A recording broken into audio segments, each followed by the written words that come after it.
मामले की जांच चल रही है। कमेटी का गठन कर दिया गया है। पुलिस भी आरोपियों से पूछताछ कर रही है। आगे बढ़ते हुए अब बात करेंगे मोदी के मिशन 2024 की।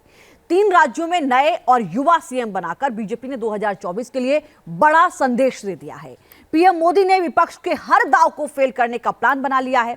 कैसे पीएम मोदी की गारंटी से लोकसभा चुनाव जीतेगी बीजेपी, ये रिपोर्ट।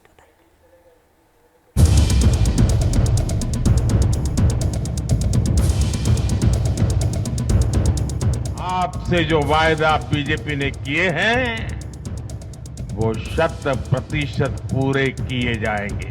ये मोदी की गारंटी है और मोदी की गारंटी यानी गारंटी पूरा होने की गारंटी। ये पीएम मोदी की गारंटी है कि मध्य प्रदेश, छत्तीसगढ़ और राजस्थान के विधानसभा चुनाव में बीजेपी ने जीत हासिल की।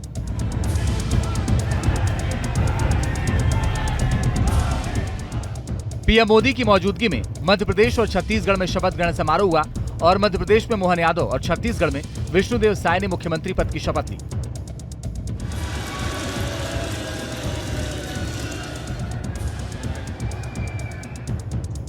और अब इंतजार है राजस्थान में शपथ ग्रहण समारोह का। एक बार फिर पीएम मोदी और गृहमंत्री अमित शाह की जोड़ी ने तीनों राज्यों में जीत का परचम लहराकर विपक्ष को साफ संदेश दे दिया है कि उनकी चुनावी रणनीति की काट खोज पाना विपक्ष के बूते की बात नहीं है। सबसे बड़ी बात यह कि जिस तरह तीनों राज्यों में सीएम पद पर नए चेहरों को तरजीह दी गई है, उसने पीएम मोदी के प्लान 2024 का खाका भी खींच दिया है। कुछ लोग तो कह रहे हैं कि आज की इस हैट्रिक ने 24 की हैट्रिक की गारंटी दे दी है। बीजेपी ने 2024 के लोकसभा चुनाव की तैयारियों को लेकर दिल्ली में बड़ी मीटिंग बुलाई है। बीजेपी अध्यक्ष जेपी नड्डा के नेतृत्व में ये मीटिंग होगी, जिसमें सभी राष्ट्रीय पदाधिकारी, प्रदेश अध्यक्ष, प्रदेश संगठन मंत्री, प्रदेश प्रभारी, सह प्रभारी और सभी मोर्चों के अध्यक्ष मौजूद रहेंगे।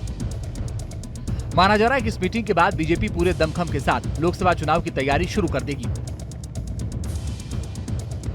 तीनों राज्यों में जीत का सबसे बड़ा अहम फैक्टर है पीएम मोदी का चेहरा, उनकी गारंटी। प्रधानमंत्री मोदी ने एमपी, छत्तीसगढ़ और राजस्थान के सीएम चेहरों के जरिए क्या संदेश देने की कोशिश की है, ये समझना जरूरी है। पीएम मोदी ने तीनों राज्यों के जरिए जाति समीकरण को साधने की कोशिश की है। युवा चेहरों को आगे लाकर अगली पीढ़ी के नेताओं को तैयार करना शुरू कर दिया है। संगठन को तरजीह देकर कार्यकर्ताओं में जोश बढ़ाए। तीनों राज्यों में सीटों का समीकरण साधा है और बीजेपी विकास की गारंटी है, इसे जीत में बदलना है। बीजेपी ने तीनों राज्यों के सीएम बनाकर पूरे उत्तर भारत में जाति समीकरण को साधने की कोशिश की।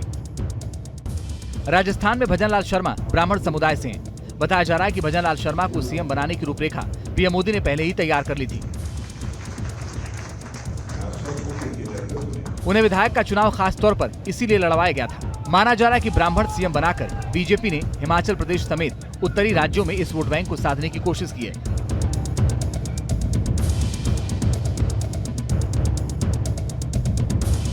वहीं मध्य प्रदेश में मोहन यादव को सीएम बनाकर बीजेपी ने यूपी और बिहार के ओबीसी वोट बैंक को साधा है, तो छत्तीसगढ़ में विष्णुदेव साय को सीएम बनाकर झारखंड, ओडिशा और बंगाल में आदिवासी समुदाय के वोट बैंक को साधने की तैयारी है।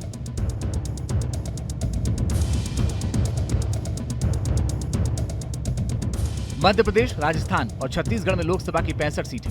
साल 2019 में बीजेपी ने 65 में से 62 सीटों पर जीत दर्ज की थी। बीजेपी की कोशिश है कि इस बार भी इन तीनों राज्यों में जहां क्लीन स्वीप हो, वहां पड़ोस के राज्यों में भी जाति समीकरण के जरिए सीटों की संख्या को बढ़ाया जा सके।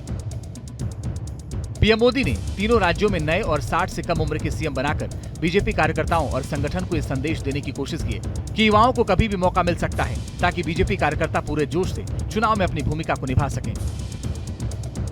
मतलब साफ है कि पीएम मोदी और गृहमंत्री अमित शाह की जोड़ी ने 2024 के चुनाव के लिए कमर कस ली है और पीएम मोदी का प्लान कैसे वोट बैंक में बदलेगा, ये देखना होगा। Team news nation.